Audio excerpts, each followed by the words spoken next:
Lepo pozdravljeni.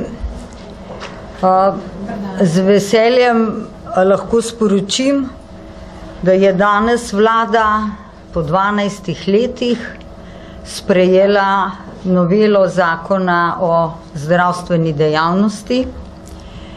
Naj povem, da se je ta novela usklajevala od 29. septembra leta 2015, iz česar lahko razberete, da so bila ta usklajevanja zahtevna, naporna, dolgotrajna.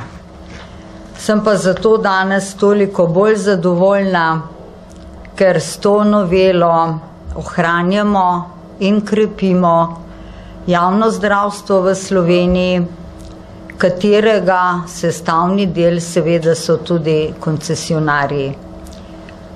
Nikoli ni bil namen ali pa težnja, da bi s tem zakonom ukinjali koncesionarje kot zasebnike, ki jim država podeli koncesijo za vzpostavitev v javno zdravstveno mrežo in seveda tudi s tem financiranje iz javnih sredstev. Je pa namen in seveda tudi predlog tega zakona v tem, da vzpostavimo sistem, ki bo omogočal podeljevanje koncesij na transparenten način, da bodo koncesije podeljene na osnovi razpisa, tam, kjer javni zavodi ne morejo zadovoljiti potreb prebivalstva po zdravstvenih storitvah ali pa vsaj ne v zadostni meri.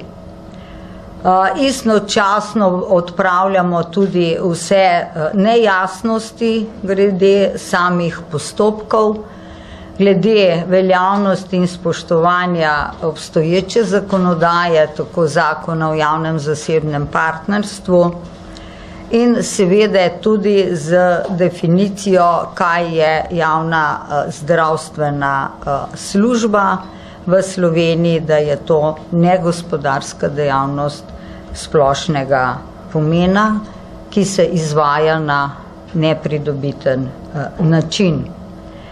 Hkrati rešujemo tudi zatečeno stanje zdravstvene dejavnosti, ki se opravlja v vzgojno-varstvenih ustanovah, v socialno-varstvenih in izobraževalnih, in jim dajemo s tem zakonsko podlago tudi za financiranje iz zdravstvene blagajne, čemur seveda danes ni tako in ima zato, bi rekla, zdravstvena blagajna tudi priporočila Računskega sodišča. Prav tako s tem zakonom urejamo, na kakšen način in pod kakšnimi pogoji lahko zdravstveni delavci delajo pri drugem izvajalcu zdravstvene dejavnosti, kjer seveda so potrebna soglasja oziroma obvestilo. Urejamo celovito nove oblike nadzora, uvajamo tako imenovani sistemski nadzor, kjer bo združil več oblik nadzora. Vemo, da je sedanji sistem zelo razbit, razparceliran in ne daje celovite slike ali pa celovitega poročila zdravstvenega izvajalca. Potem moram povedati, da s tem zakonom rešujemo tudi 12 let neurejeno stanje in položaj srednje medicinskih sester. Vse se pravi od leta 2004, ob vstopu v EU, s čimer smo uspeli doseči popoln konsenz z vsemi sindikati zdravstvene in babiške nege, kot tudi z zbornico zdravstvene nege, in sicer na način, da bodo srednje medicinske sestre, ki so razporejene na mesta diplomiranih medicinskih sester in z delom pridobile določene kompetence, bodo lahko na teh delovnih mestih tudi ostale in bile zato ustrezno plačane. In na koncu seveda tudi v prehodnih določbah urejamo zatečeno stanje, se pravi, na ustrezen način rešujemo tudi tiste koncesionarje, ki so bodisi dobili podelitev koncesije za nedoločen čas v preteklosti ali za določen čas. No in mogoče še to, na osnovi še včerajšnjih usklajevanj, kjer je prišlo do manjših popravkov, in sicer, mogoče prav, da na tem mestu povem, da se torej koncesija podeljuje na osnovi potreb, ko javni zavod ne more opravljati storitve v zadostnem obsegu. Gre v razpis, sprejme se koncesijski akt, koncesija se podeli za določen čas in seveda se podeli za 15 let, da pa lahko seveda po preteku 15 let pride ponovno do preverbe, ali se ta koncesija, potreba po storitvi še potrebuje in jo javni zavod ne more opraviti. Ob pozitivnem mnenju tako Zavoda za zdravstveno zavarovanje, zdravniške zbornice, lahko koncendent, to je država, še enkratno podeli koncesijo za 15 let.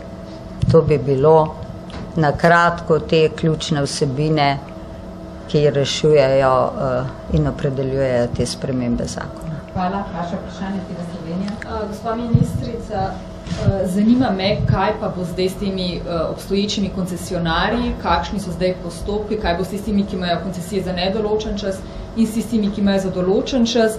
Zanima me tudi to delo pri drugem delodajalcu, torej še vedno sta dve možnosti, če bo delal v javnem zavodu, bo potreboval samo obvestiti delodajalca, če pa pri zasebniku bo potreboval soglasje, ali se je tukaj kaj spremenilo. Pa v koliko času bo moral nek javni zdravstveni zavod zagotoviti, da bo pokril, bom rekla, neke storitve, preden boste se odločili za koncesijo. Bo tukaj neko obdobje, recimo 3 mesecev, pol leta, in če v tem času ne bo utegnil zagotoviti storitev, da boste potem podeljevali koncesije. Hvala.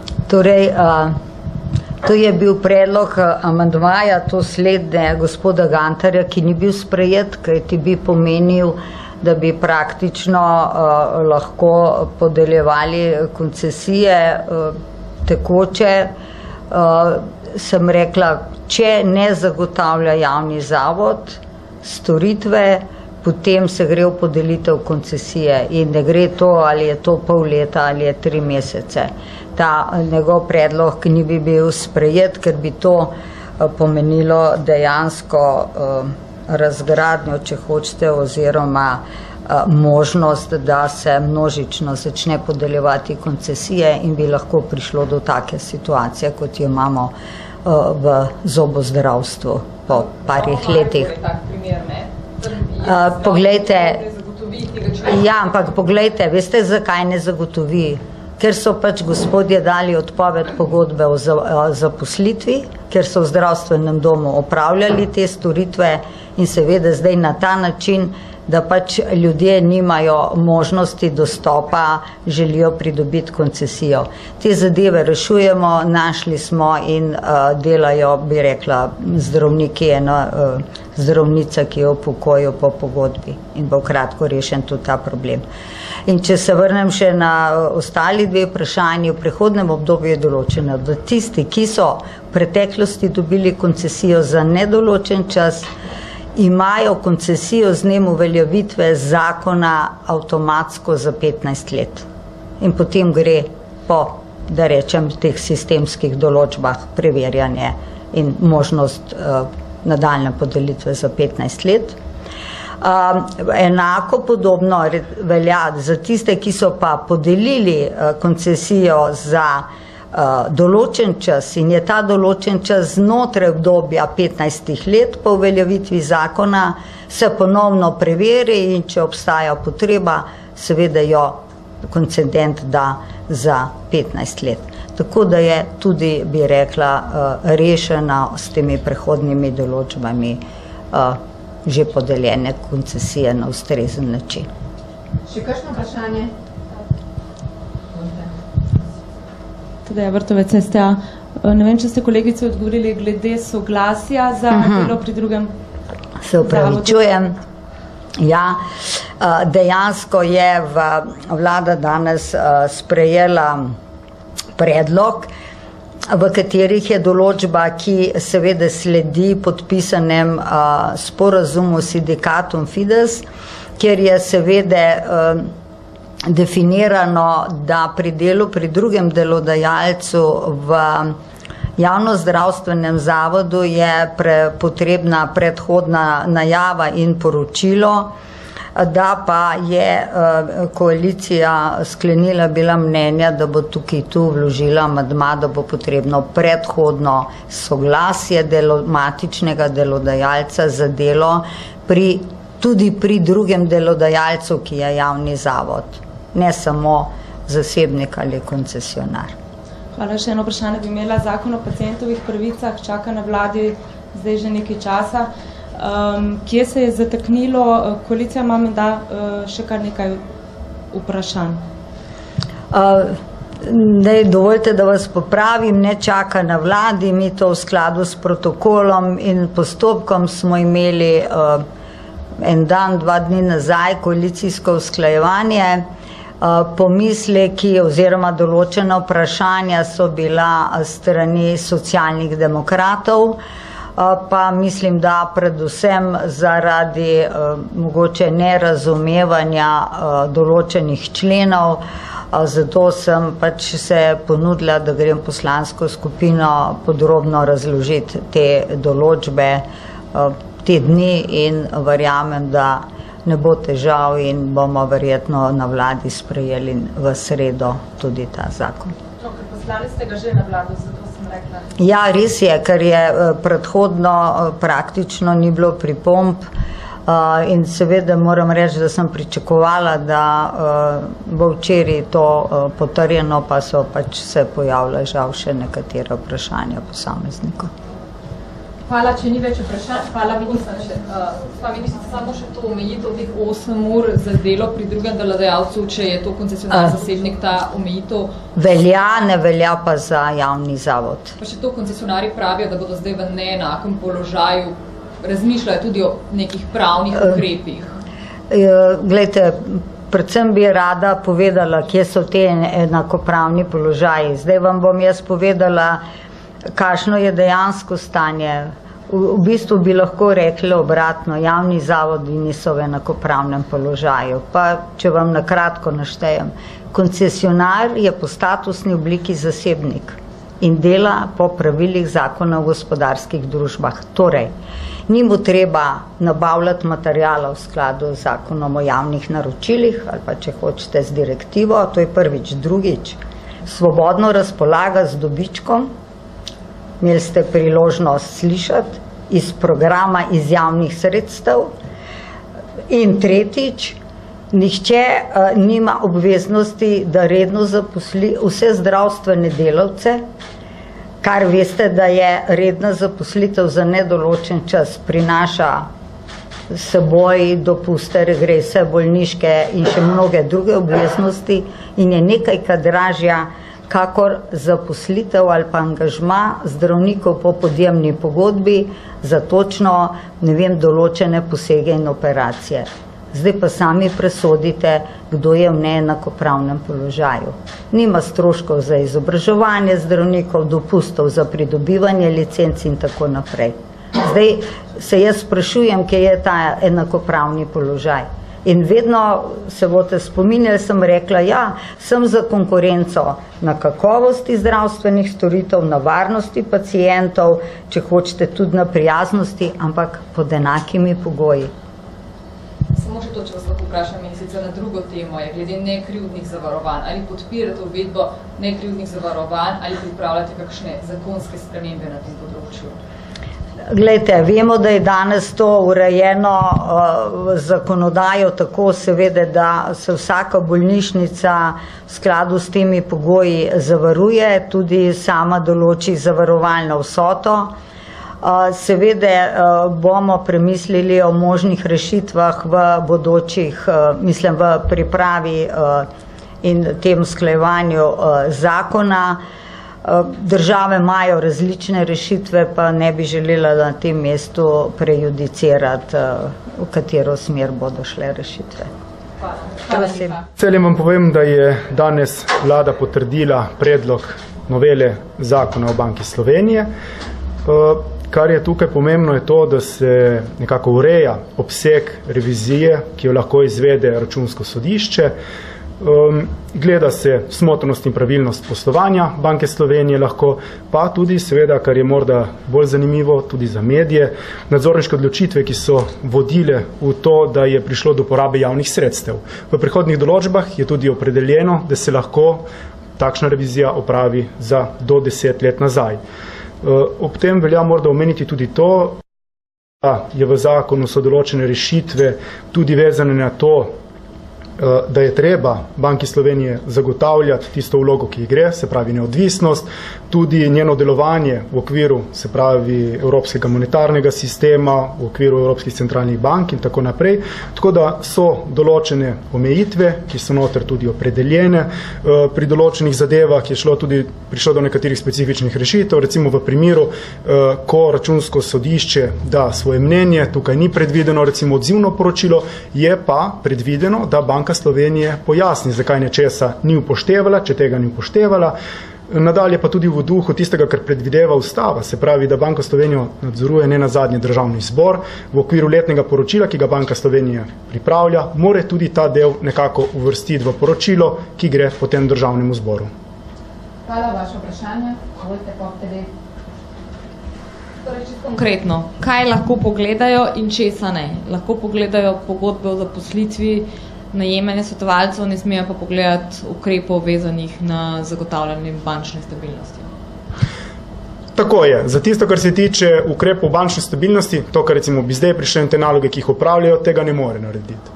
Če pa sprašujete glede tega, mora biti tiste zloglasne bančne luknje in tako naprej, za te zadeve, glede na to, da so za nazaj, pa lahko pogledajo, kot rečeno, vkolikor je prišlo do rezultata takšnega, da so bila porabljena javna sredstva. In kot veste, so bila. Gospod državni, konec meseca se v nadzornem svetu Hita izteče mandat predstavnikov Ministrstva za finance. Zdaj, kot edini primeren kandidat se omenja gospoda Vasja Medveščka, direktorja Izolskega doma upokojencev, ki po nekih mnenjih v medijih nima nobene reference, zgolj da je zasebni pater poslanke SMC. Kakšno je vaše mnenje do tega? Ljudje brez referenc na tako visokih položajih, kaj boste na ministrstvu naredili? Na takšno vprašanje vam jaz nekoliko težje odgovorim kot se pravi državni sekretar na Ministrstvu za finance, pristojen predvsem za davčni sistem, pa se pravi organi sestavi finančno upravo. Zagotovo vam pa lahko naknadno posredujemo pojasnilo tudi glede tega. Se je tudi prisoten kolega tukaj iz našega PR-ja, mislim, da ne bo dobenih težav, da vam te dodatne informacije zagotovimo. Hvala, še kakšno vprašanje? Če vi vprašali na temo se... Ja. Torej, ta zadnja različica je usklajena tako z Računskim sodiščem, Banko Slovenije, kot tudi ECB-jem, ki je dolgo imela pripombe na vse dosedanje verzije predloga zakona. Glejte, tako je. Ta zadnja verzija je nekako, lahko rečem, da je koalicijsko usklajena, ker je plod nekega sodelovanja, politika je ne nazadnje timsko delo. Bili so pogovori tudi z Računskim sodiščem in po mojih informacijah, ki jih imam, je nekako to tudi v sozvočju z njimi. Ne nazadnje tu so bili določeni pomisleki tudi zaradi tega, ker se na ravni če rečemo temu, Evropske centralne banke pa Evropskega računskega sodišča določene pristojnosti in to bo treba še definirati prihodnje, kako bo to potekalo. Tako da tu verjetno bo morda v prihodnjih mesecih, letih še kakšna rešitev prišla noter. Kar se tiče pa Banke Slovenije in se pravi, če rečemo temu Evropske centralne banke, tukaj bo potrebno tudi še kar nekaj argumentacije zaradi tega, da opravičimo to, zakaj smo se takih odločitev poslužili, ampak po mnenju Ministrstva za finance je ta rešitev primerna in se jo da utemeljiti, da še vedno nekako zadostujemo tistim zahtevam, ki so nam jih postavili. Ne bo pa to obvezna letna, ampak občasna revizija, ko pač pridejo po planu na vrsto. Tako. Hvala lepa, hvala državnemu sekretarju, hvala vam. Hvala. Lep dan še naprej. Enako tudi vam, nasvidenje.